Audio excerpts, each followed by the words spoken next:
fourth session of AI at the Beach. 4 fantastic sessions. Eugina and Lisa have done a phenomenal job. This has been a hugely successful series, and moving into the future, you're going to see other AI at the Beach sessions. There's going to be other AI sessions and workshops. This topic isn't going to go away. So we're going to see more and more of this. Your feedback on these sessions is really fantastic. We got great feedback the last time. So keep that coming. And without further ado, you guys can take over and get this last one started. Thanks so much. Yeah, and thank you so much, Jenny and Emerge, for welcoming us, here and helping us, all of us, build this community. It's been incredible, and the sessions for the fall gonna be absolutely amazing as well. If you like this month, the fall is gonna be like. So it's gonna be second Thursday of each month. The first session will be a follow-up to the one we're doing today, and it's going to be AI and automation. It's in September. In October, Nikki, who is a founder here in Myrtle Beach as well, she's going to come and teach how to build agents and chatbots. And then there will be more sessions in November and December. So stay tuned for the emailers from Emerge. If you're not on the mailing list, make sure you get on the mailing list. So, and let me start. I'm gonna click and we're gonna start. Okay. So, last night, after, working crazy amount of hours, because we just launched the company, the wait list. So that's why you saw the addition to my title, the company name. I was watching Restaurant Impossible. Unfortunately, that show was canceled in 2022, and I watched a couple of episodes, and what came apparent to me and very relevant to this session is anyone can learn. So if you come to the session and oh my God, I don't know, automation frameworks, what are you ladies talking about?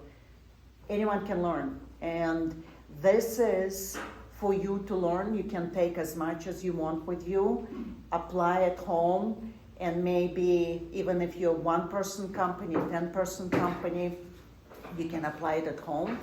So we'll share the slides like we normally do. So we'll talk about the 10 elements of the AI framework, and then there will be a slide explaining what it is, and then we'll give you examples. So we'll spend less time on explaining what it is, we'll touch upon, and we'll dive in examples. And just like last time, we can do it live. If someone wants us to build at the end a framework for them, just raise your hand, we'll do that. So we'll build some frameworks as an examples, and let's start with the 10 elements. So this 10 elements is a foundation for any framework. So, and even if you're a 1-person company, you're like, oh my God, this is too complex. Listen, look at it. And then come home, think about it, let your brain process it, because we like computers, stuff comes in, and then, 5 days later, you're like, oh my God, I know what that crazy, Russian lady was talking about. So, data, current stuff, you can do all those assessments. And just remember that ChatGPT or Claude or Gamma AI, it's not your strategy. It's a clutch. It may give you 3-4 hours back a week writing emails, but it's not gonna set you up for success. Framework like this will set you up for success, because you need to look at the whole business to enable AI in your organization. Danielle, congratulations. And no, it's not. Shh. Danielle is a founder in Myrtle Beach, and she just made a big announcement. She is now part of the Living Labs. Yes, ma'am. Yay! Thank you so much. Yay! Part of the community. So like But amazing. you, okay, fine, we're doing this right now, you have a big read too. Already You told them officially about launched. it. Already, yes, Okay, yes. okay. Thank you. We know a lot about each other, because when you go down this road, it's, you need your drive. Yeah. Thank you, I appreciate it. And hopefully, we'll build this community as well, and we'll get to know one another, and then we'll be able to send messaging and saying, you know what, I'm trying to assess my data, and it's not clean enough, help me. So that's the goal. I want to add to this right here. You have all of these elements here, and it looks like it's a really big, long list of things that you need to do. It's kind of like this great big iceberg that you just need to grab onto. So if you just start chipping away at little chunks of this and just picking one little thing or one small thing and working towards it, then you're going to achieve your goal, and you're not going to go into overwhelm. Okay? So, let's look at data. You all have data. Even if you're one-person company, you have data. You have structured data, which is your, Excels, it's your any other tools that you use, and unstructured data. So start assessing data. The second one, your current stock. It's just a tech term. It's the tools that you currently use. Your CRM, your calendar scheduling, your email tools, anything that you currently use. Because for you to move to AI, you need to assess what you have. So maybe block your calendar and do, it calls chunking, right? So you can set it up for 8 a.m. and every morning you go through this list and assess data, tools, skill level. So there will be some examples when we go through different skill levels, and it's okay if you start as a beginner. Even if a one-person company, you say, you know what, yeah, I tried ChatGPT, I tried Claude, but I'm a beginner. So do a, honest assessment. And maybe your assistant, especially if it's a Gen Z, they might be more versed in AI than you, and it's okay as well. That's a very important step. Team. And in some organizations, you might be the only one. You might be championing it, you might be deploying it, you might be, be the human in the loop. So it's okay, even if you're one person. You're gonna wear all those hats. And then Lisa will talk about the infrastructure, because it's very important, though even if the infrastructure is your laptop, it's still the infrastructure. How you connect to the cloud. So you need to think about that. So we'll touch on use case fit, and then the budget and time. Remember at the beginning there was a triangle, so you can only pick 2, you cannot pick 3. So it's either you blow your budget and you meet the timelines, and the scope is fantastic, or you save on budget, you sacrifice budget, but then you expand the scope and it takes you longer. So remember, you can only pick 2. So governance, even if you're one-person organization, you're the governance. Because if you're a business owner in this room, you're dealing with customer data. There's GDPR and all other regulations. So you need to ensure you govern.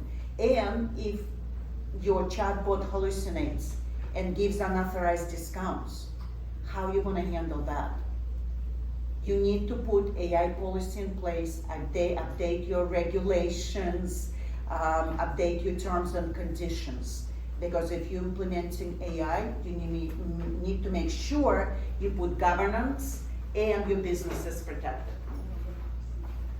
And obviously measurement and feedback loop. Even if you're a one-person company, make sure. No, it's all good, Renee. Nice to see you. Nice to see you, hon. and the metrics, even if you're one person company. Okay. So this is, we're not gonna spend much time on this slide, this is just an example, and you'll get this deck. So there is different types of data, as I mentioned. And if you're one person company, you own all the data. If you are a 2-3 person company, someone else might own data. IT might own some type of data. Your marketing might own some type of data.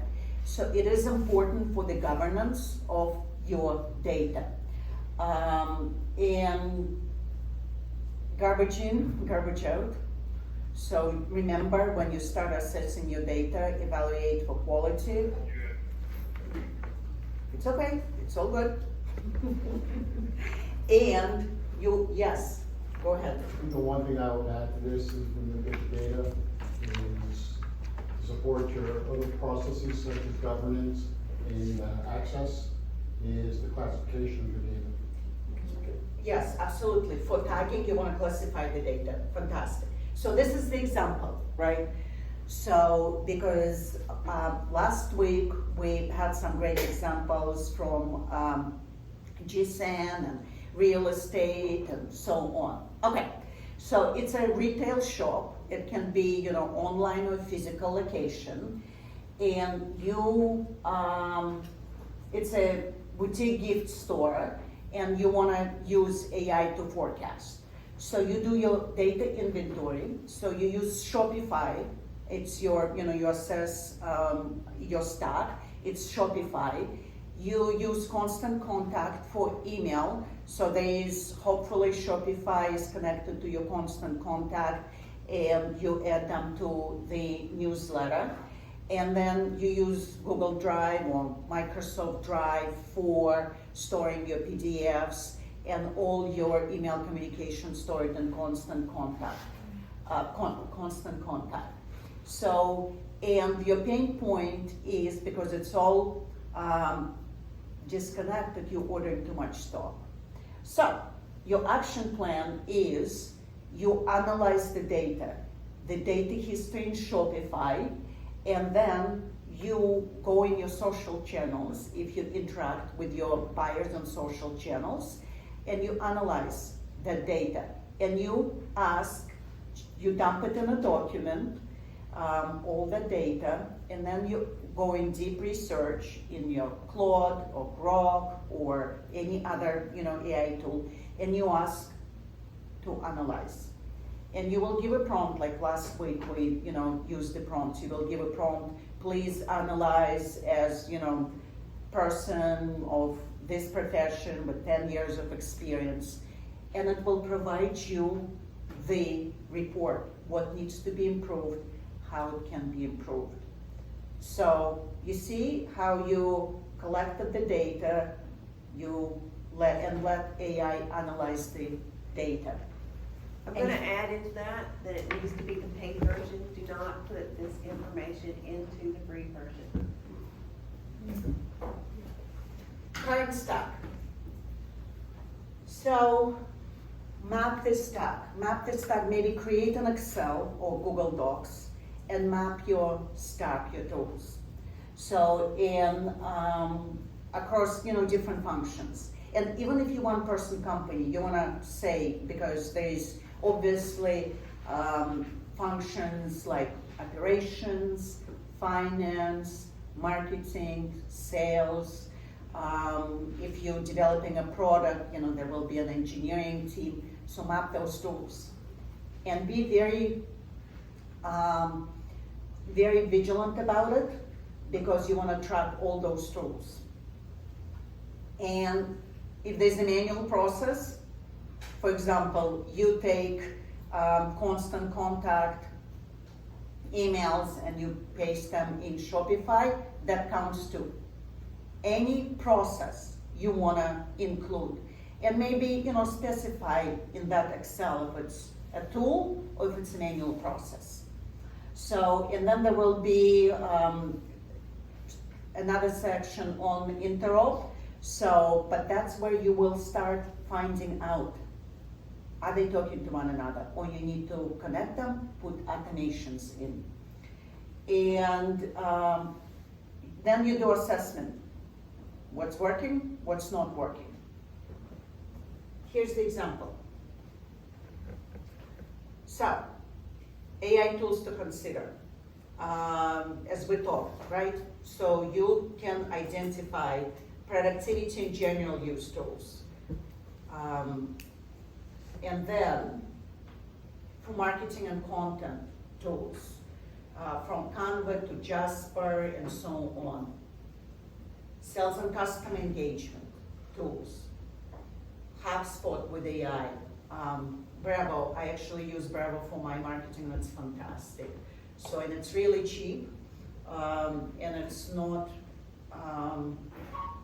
based on number of contacts, it's on number of emails, so it's great, to use. Operations and admin from QuickBooks, finance and bookkeeping. So this is how you might inventory your tools as well. Skill level. So you want to know your starting point. Yes. Yes, I have a please. question. Okay. Going back. Yeah, going back. Okay. You list a lot of software as a service applications there. Would you recommend to the group here that they look at their agreements, especially with those applications that do have AI, as to what are you giving them access to? Correct. Right here. Yes. Thank you for, yes, I skipped that point. 100%. Yes. Yep. So you want to review privacy, licenses, and how they share your data. 100%. Exactly. Yes. Thank you for taking us back to that point. Okay. So role-based readiness. I'm going to talk about this one more than anything else, because if you're one-person company, you want to assess your skills and do it honestly, because if you are assessing skills and you're not honest, then you're going to fail. And also assess the team as well. And you can go to Claude, ChatGPT, and say, I'm trying to assess AI skills from my team. What questions, what survey can I do and ask? And there's such thing as shadow AI, right, Lisa? IT. Yeah. Yes. Yes. Well, that's actually a question I have, but I was hoping until the end. You keep talking about like starting a business, and I came from a large enterprise which had tons of shadow IT. I'm thinking about actually like a centralized, a single source of truth approach, which I don't know, would you recommend that if someone's not too far down as to like go to like Firebase or one of these others and create a single source of truth versus having all these isolated pieces of information? Whereas like I'm building like Drive, I have all my tables in one location and have all my tools pointing to that single source of truth. Well, that certainly consolidates, and it certainly makes it a whole lot easier for you to manage the data rather than having to pull from this Tool and Right, so we have the same issue with the tools that we use. We have 100 management consoles. So being able to pull it down into as few as possible gives you more of an edge, so you don't have 50 different tabs open as you're trying to go from one thing to the other and do that correlation. So absolutely minimal number makes the most sense to be able to manage. Okay. Yeah. To answer your question, one of the things you need to consider is, go back to your skills questions here, is the ability to be able to integrate from those different sources, all your data into a centralized single source of truth, because there's going to be maintenance, there's going to be integrations that have to be maintained or possibly created, and you have to have a true assessment as to, is the squeeze worth the juice you're going to get, versus having to live with hopefully fewer systems, but considering more sources of truth, because there is a cost of consolidation and maintaining versus the individual services and living within their presentation models. Right. What do you say? Yeah, that's what we're assessing now, like where we can consolidate versus like I'm looking at Bravo, like you said, I'm sure it's better just to keep that the contacts and everything there, but then having an API pool when you need it to flow across into, you know, login. So you know they're also their marketing and when do they convert and stuff like that into a product. So what also, another piece to consider that we haven't said out loud, but I know you think about it because you're a business owner, is how much is it gonna cost me financially, but also in terms of how much time is it gonna cost me as well. Like your 3-prong budget, timeline, or scope. Exactly. Exactly. So, in practice, we're gonna look at the two-person real estate firm. It's a real estate agent and an assistant. So, email, it's Gmail, and then CRM. I like Pipedrive, so it's a very, good CRM, but you might use, Monday.com or whatnot. So you build your website on Squarespace. I personally like Webflow. It's really good and it can connect to any domain hosting. So you'll use MLS portal. You'll for marketing you use Canva. It's a really good tool, and you can have your branding there. And your assistant has a little bit more experience with the AI tool than the agent itself, themselves. Okay. So, your stack can look from, writing listings in ChatGPT to market reports in Claude, to scheduling. Reclaim is a fantastic tool, or you can use Calendly, or there's Google tool now as well. Design, you can use in Canva. So, and you will assign, based on the skill level, what tools to use. Like, for example, your assistant can handle listing creation in Canva or in ChatGPT, and then the agent will review. So that's where you will put a more experienced person, human, in the loop, but the AI work will be done for someone who has better skills. And that brings us to number 4 in the framework, team. So, and again, if you're a 1 or 2 person business, it might be all you. So you might be the internal lead, you might be the process owner, you might be the decision maker, you might be the human in the loop. And you might hire someone to help you. And technical advisor, if available, it might be your ChatGPT, it might be your Claude to review, use it as a peer review, or people in this room, they can be your technical advisors. If you want to build your team, your stack, reach out to people in this room to help you out. Review the stuff, or review the process, or review the flow. I'm going to recommend that you reach out to a friend to review, because human eyes on the AI piece of it, I think, is extremely imperative. You can't just trust AI to tell you how to think and what to do. It can just give you recommendations and you make a decision. Remember the line, phone a friend? Yep. Right? That's right. So this should be phone a friend. Yep. Infrastructure, I'll pass it on to Lisa. All right. So you have tools. You may not know what the tools are, so it's just a matter of looking around. I mean, we all use some sort of Google stuff. We use some sort of Office 365. We use QuickBooks, whether it be in-house or online. Those are already your cloud-based tools. I mean, there's a CRM. Some of you may have an ERP, which will be healthcare or maintaining information along those lines. Those are all your tools. So we're already online. We're already in the cloud. So now you need to check your devices. Windows 10 is going to be end of life in October. Everybody's going to have to upgrade to Windows 11 by October. Are you ready? Is your laptop so old that it won't upgrade? Your desktop so old that it won't upgrade? You're going to need to get that ready to go.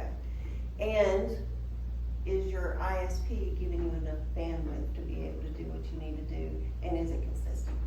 So those are really key pieces to remember as you're moving forward with your AI story. Make sure that you have permissions set up. For instance, with Office 365, we do audits on the back end for people who want to use Copilot. You can't just say, I'm gonna use that Copilot thing, because quite frankly, when you do, you open up a whole security mess.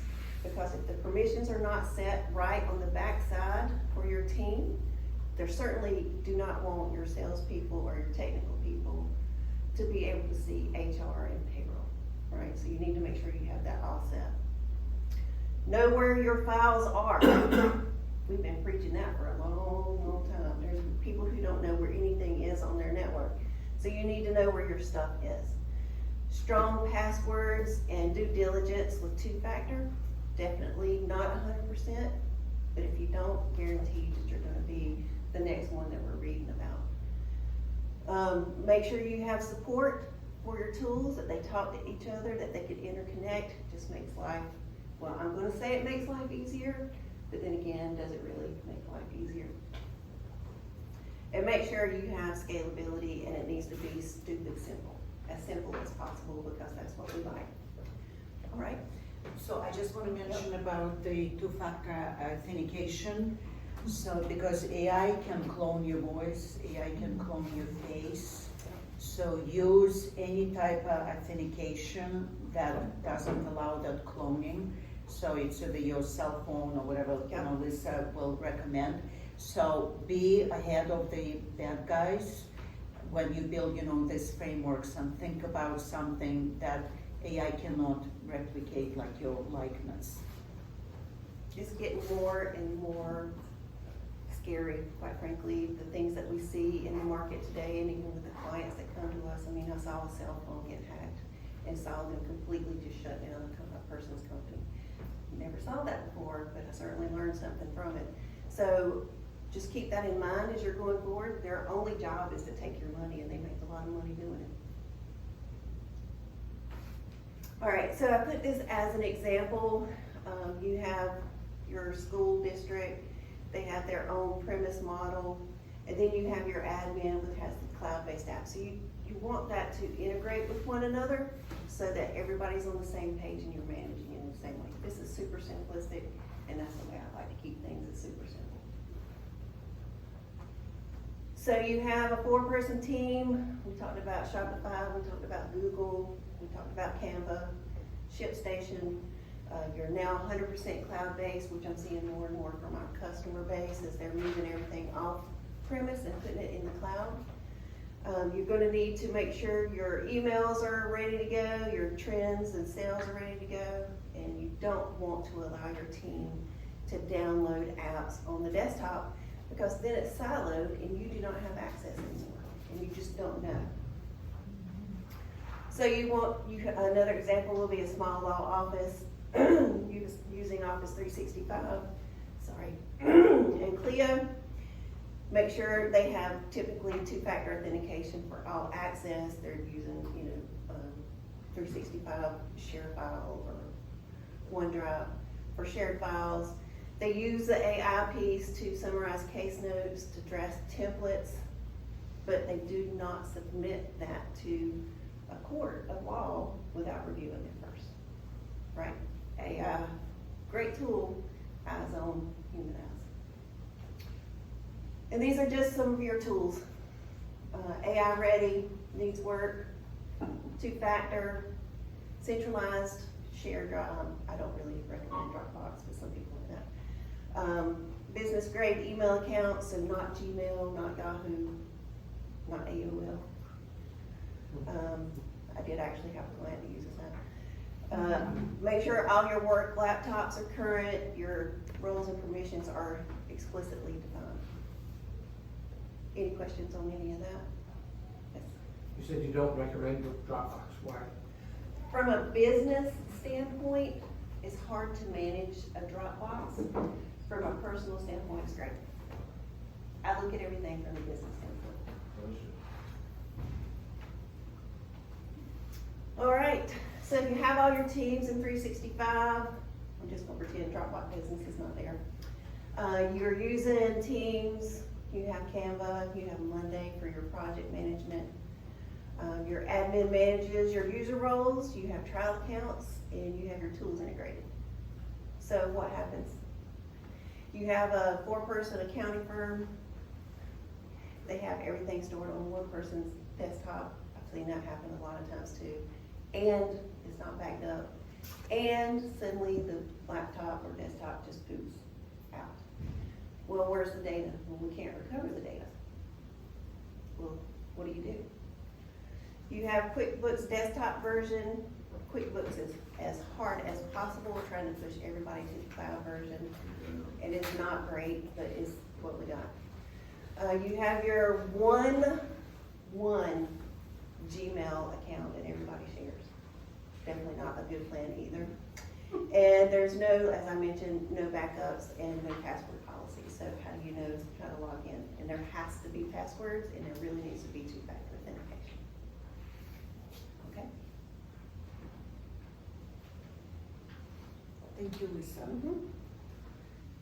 So AI is very overestimated in the short term, in the time that we're living right now. AI, we think AI can do everything, and it's very underestimated in the long term. So there are certain things that AI cannot do. So when you look at your workflows, processes, if it's repeatable, yes to AI. If it's ad hoc, no. And that's how you're gonna assess it, because you're gonna spend a lot of time AIing something that cannot be long-term. So if you remember one thing from this session is not everything is suited for AI. So that's how you're gonna assess. It's repeatable, yes. Non-repeatable, then a human will have to do it. And again, this is an example for a landscaping company. So where to use AI and why? So they can do estimate emails. If they use Google Mail, then Gemini can do it. They schedule jobs via Reclaim or maybe Google Calendar, that it's all connected. They create invoice in QuickBooks, and Claude or Jasper, because Claude is really good with creative writing, writes it up for them. And lead follow-up can be via HubSpot. Now, where not to use AI. So, for example, crew deployment. If you scheduled your crew and then there is weather, AI cannot, unless AI is connected to weather and the routes and traffic, then AI cannot do it. So, client onboarding. Client, might watch a video, but then there might be questions, so better put a human in the loop. And then complaints. So AI can write you a nice note, but AI cannot handle customer complaints.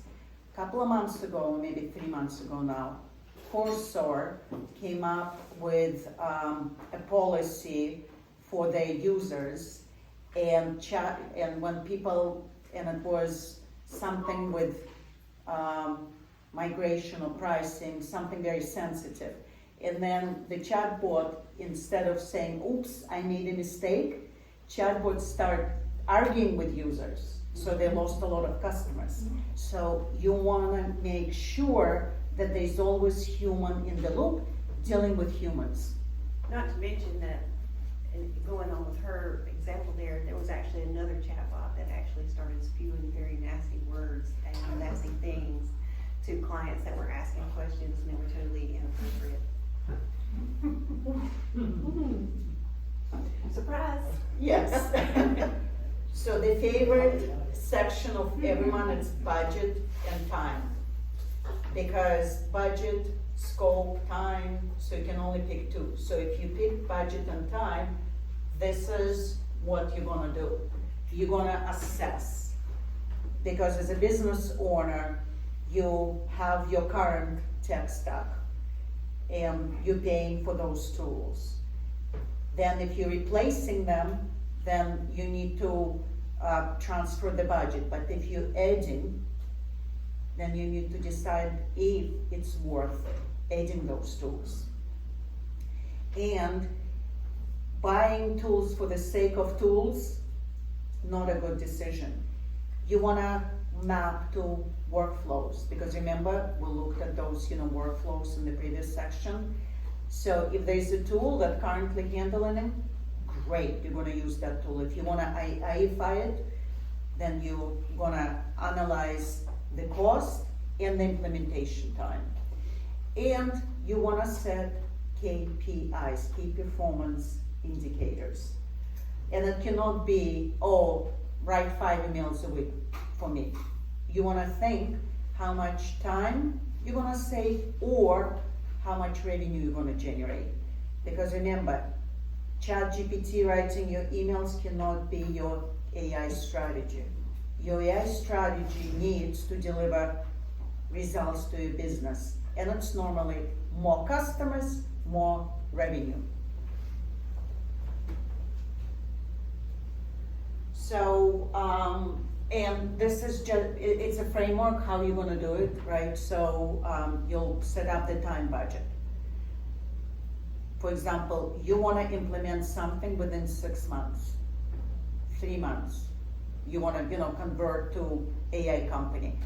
And you'll assign milestones and responsible party. You might do a RASI, right? If you're all, corporate rep like me, it's RASI, it stands responsible, accountable, consulted, and informed. If you're one person company, guess who, it's all you. And then don't bring the tools for the sake of bringing tools.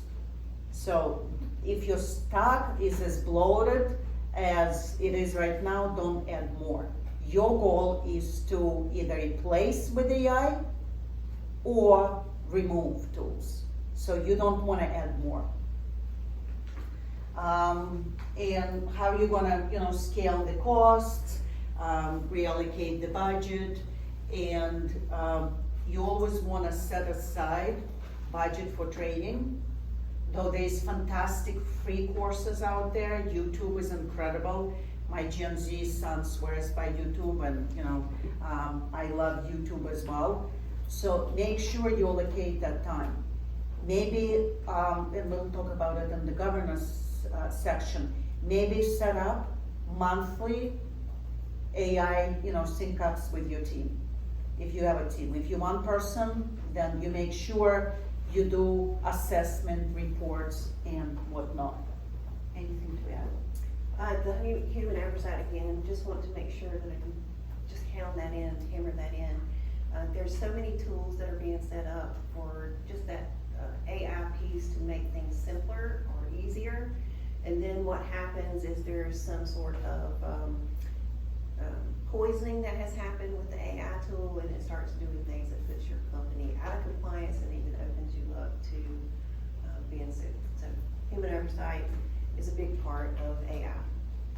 I may have missed this on this slide, but when I look at the budgeting and time, to set a baseline for comparison, I also take a look at what it would cost for me to outsource it. Okay? Yes. And use that to determine if the ROI is in balance. Because when you're using the AI, you're still relying upon what your knowledge and your experiences are to guide that AI. Okay? But there's value gained by giving it to somebody who is horizontally or vertically oriented in that process you want to outsource or improve. And you may find out that once you do that analysis, and they may be using AI as well, that the return on investment is greater by outsourcing it than versus insourcing it and engineering it through AI. I'm going to add to that again what I just said, that even if you do outsource, you still need to have that human oversight on it and make sure that you're evaluating that they're in line with the goal that you have for yourself. And I'm gonna add to it, we're teaching here people how to fish, because if you outsource once, you will have to continue outsourcing it. So when you do the budget, you need to budget, any updates with outsourcing as well. Not, but I'll count on that you can construct the agreement so that they train you over a period of time. So you could set up an outsourcing contract that you designate yourself or someone on your team to work with that outsourcer, that at the end of that contract, certain things are achieved so that you not insource it. So it depends upon the vendor you're working with and the agreement you put in place. So that's one way of offsetting that risk. Yep, and maybe making sure that they can train you, in the future as well. Exactly. You So- sign a support contract or Yep. whatever. There's a lot of ways you can slice and dice this. Yep. Not me either. So, examples. Solar accountant. So the goal is, they want to reduce 10 hours a month to writing, client emails, because they're a working mom and they want to spend more time with their children. And again, it's from the show Restaurant Impossible. There was, a mom that owned the restaurant, wanted to spend more time with her children. So, and this accountant is going to invest her time to 1 hour a week. So, and her responses will be 80% pre-written, and she will review them, adjust them, and then send them out. And if she goes a little bit further, she might want to create templates and then reuse them and pull them templates. And especially if she's using a CRM like Pipedrive, she can write emails in there. And boom, 10 hours saved because there's a goal, there's a KPI in their tech stack that she uses. So, 5-person landscaping business. Time is money, and especially landscaping business operates in summertime. I'm from Massachusetts, so landscapers in the wintertime they plow. So here, landscaping, there's no snow. So you need to maximize your business in 7-8 months. So, and you're gonna assess your tools, your data, your technical level, your team, and you wanna budget 4 hours for initial setup, evaluation, your staff, who's gonna do it on the team, because it's not necessarily an owner, because an owner might be out there selling. It might be an assistant who's very smart and wants to get promoted. So, and the spend on those tools would be justified if those KPIs are achieved. So that takes discipline to do it and say, oh, I'm just gonna use ChatGPT, it's gonna write me an email and save me time. Short-term benefit, long-term pain. And another example, so you can look at it. So Liz, you wanna take this one? I know it's your favorite section. So you gotta assign responsibility, you gotta own it, basically. Somebody's gotta be responsible, somebody's gotta have accountability. And then they have to hold everybody else accountable as well. You're gonna set up basic rules, what's off limits, because we as kids, when we were growing up, would run around with a knife in our hand until we were told not to. Or we would take a fork and stick it into the electrical socket until we were told not to. So there has to be rules that are put in place. Before you do send out any content, what do? Human intervention, you gotta look at it, you gotta read it. You need to make good decisions in terms of what kind of tools you're gonna use, what access, and who's reviewing. Accountability, know where your data is, and what are you gonna use to create that data. What have we been telling you? Don't use the free version of any AI. Why? Because people will put in personal, financial, private client data. Take a spreadsheet for our company and just throw it in there and see what we need to fix. That is not a good idea, so don't do that. We wanna stay in compliance, because who wants to pay a fine? We make money, we wanna keep our money, we wanna spend the money that we want, the way we want to. We don't want the government spending our money any more than they already do. We have risk tolerance versus use case. So high stakes, more human oversight. Low stakes, more automation, right? You don't need the same thing for a blog post. Well, you kind of do. You need to make sure that the blog post is in line with your opinion and what you think. But you're certainly not going to use AI to write a legal document and then submit it, although somebody did, and there is a case on that, about that if you go and look it up. Not a good idea. So you're an insurance brokerage. You allowed drafting client welcome emails, super simple, mundane kind of things. You're summarizing internal reports, but we're not loading those policies in there. We're not storing our client social security numbers, because that would be crazy to do that. We have human eyes that's reviewing the output, and then we're taking a look at what the content is. Low risk versus high risk. And if you're a real estate agent, right, the AI tool can write your contract, but then you'll review it. Not to mention the real estate people, and we have a couple in here. You have our social security numbers, you have our check, which has our account numbers on it. You have, I'm trying to think, you have our signatures, you have our names, our addresses. I mean, you have pretty much almost the same things that a CPA would have. You have a lot of our info. So be mindful of that and be a good steward of the data that you have. You wanna take this one? I can do my best. What tools do we use and where does it need to go? So everybody know what a CRM is? Okay, excellent. So what info are you taking from that web form? Does it connect to your bookkeeping software? Or does it connect to your PSA, which is like what we call our ticketing software? You have built-in integrations. Check if your tools are already connected. Does anybody know what Zapier is? Okay. So pretty cool tool. Not the easiest thing to implement, but once it's implemented, it works great. Don't have tools that don't connect to anything, that are just silos. You want to make sure you're automating as much as that you can. Don't chase the shiny objects. We all go down that squirrel hole, right, every now and again. So if we want to make sure it's worth it. If it's not worth it, don't spend the time on it, even if it's really cool. So one thing to consider too, when you're using Zaps or IFTTT or something like that, especially if it's integrated into a backside piece, anytime you're using more than one software, if one of them updates, it's very easy for that link to break. Absolutely.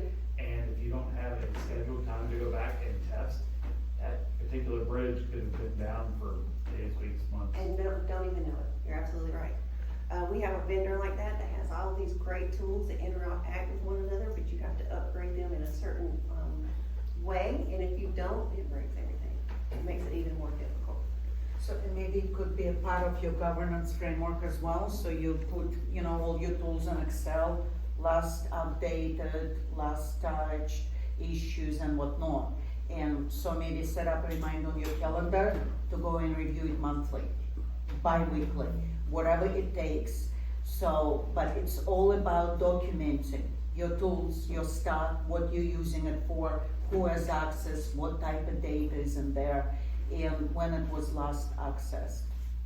And I recommend that for the stuff that you're dependent on a day-to-day basis, even down to your website. I mean, if we're all want sales.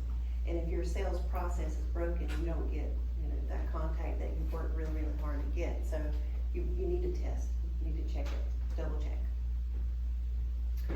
All right, so we have an online apparel shop, which is what we all do all the time anymore, right? We hardly ever go into a store anymore.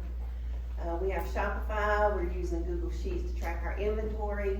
We're using MailChimp for email, and we're using ChatGPT. None of it's connected. So we have all these different siloed products. So we're gonna use Zapier to connect everything. So we're gonna have Shopify to update the sheets, and then we're gonna have new customers to fall into MailChimp whenever they sign up or whenever they buy something from us. We have a new product line, well, we don't wanna have to go in and update everything, all, you know, in all these different silos, so we just have the product line to generate copy in ChatGPT, and then it's also updated in our Google Sheet. So what have we accomplished? We've accomplished about a day's worth of work. That's, we're saving that time so we can do other really cool things. We've reduced errors, which is very simple. You're really tired, you're still, you know, you have all this list of work that needs to get done, so you're trying to make sure you're doing it correctly and don't have to go back and do it over again. And you have a lot more confidence in your workflow. So, this is real here. Website forms, do they talk to each other?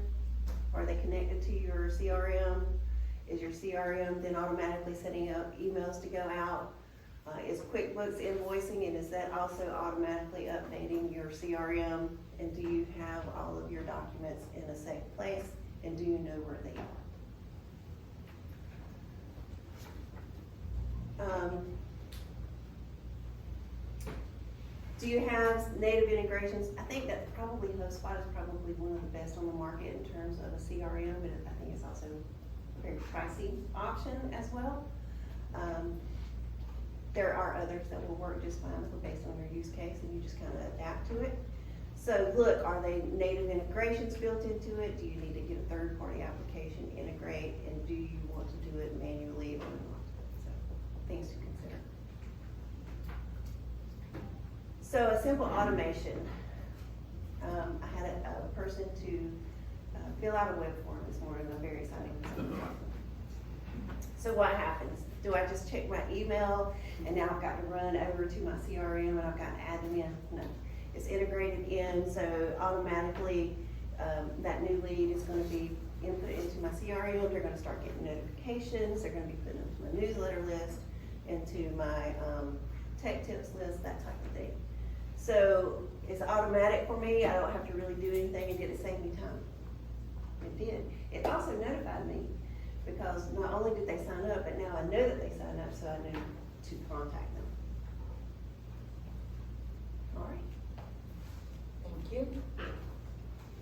So, once you did all this work, you assessed the data, you set up all the tools, you trained everyone, you were so excited.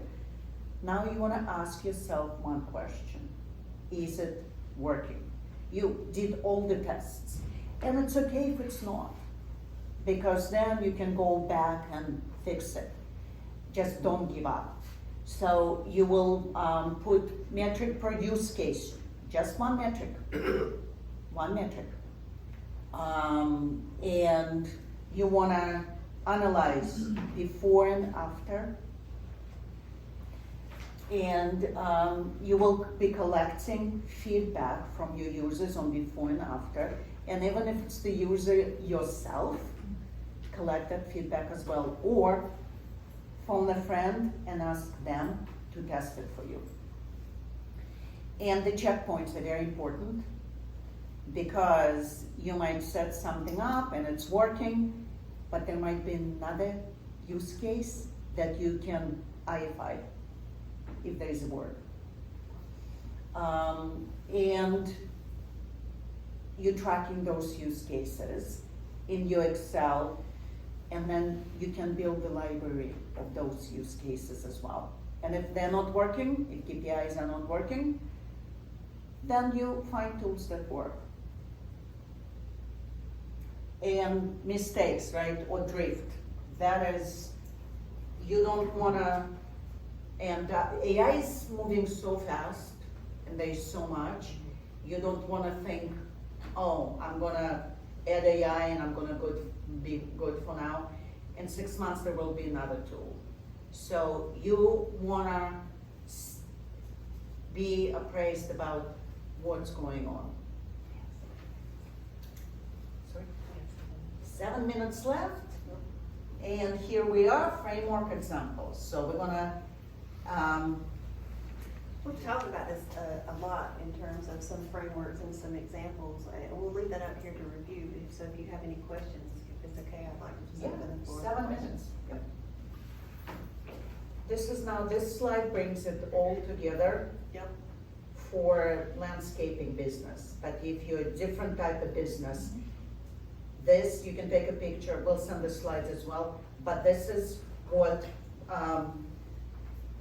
you will bring it all together after you know all those steps. Yes, please. So, I'd like to get your opinion on a company, small business, but they're primarily in the Microsoft stack. Okay. How would you view Microsoft's AI offering and your overall tools to support that AI from an access and security perspective? You're talking about Copilot? Copilot and the various Microsoft 365 Office tools and the Azure infrastructure and tools to support AI. What would your opinion be on So the that? first thing I would do is make sure, is that you take advantage of that 365 assessment on your back end. That would be the first thing I would do for any company that is predominantly 365 based. They're gonna be able, the Microsoft team actually works with, companies like mine to be able to identify any potentially security holes that you have, right? So we are using Microsoft, and then we're expecting Microsoft to tell us how to clean it up, right? So keep that in mind, keep that in mind. But still, they know their product better than we do, so they're gonna be aware of things to look for. Then on the other hand, you have your security team, whether it be in-house or outsourced, they're also gonna know things to be looking for as well in terms of your 365 security. In terms of the security of 365 itself, I mean, we can only go by what Microsoft says that they're doing. Same as with any Google space or any other product like that. We have to take their word for it, but again, do that due diligence and make sure you're looking, make sure the permissions are set. It is supposed to be a closed tenant. It is not supposed to be wide open for access. That also goes back to Microsoft says you need to have two-factor authentication, but you know what? We have Microsoft Authenticator. Okay? Take it with a grain of salt. Your belt suspenders approach is what I also recommend. It's just one of the tools in your toolbox. That answer your question? So for your take on Sure. that stack. I like it. I'm liking it more and more than I used to, because I have more and more clients that are using it and are really jumping into it.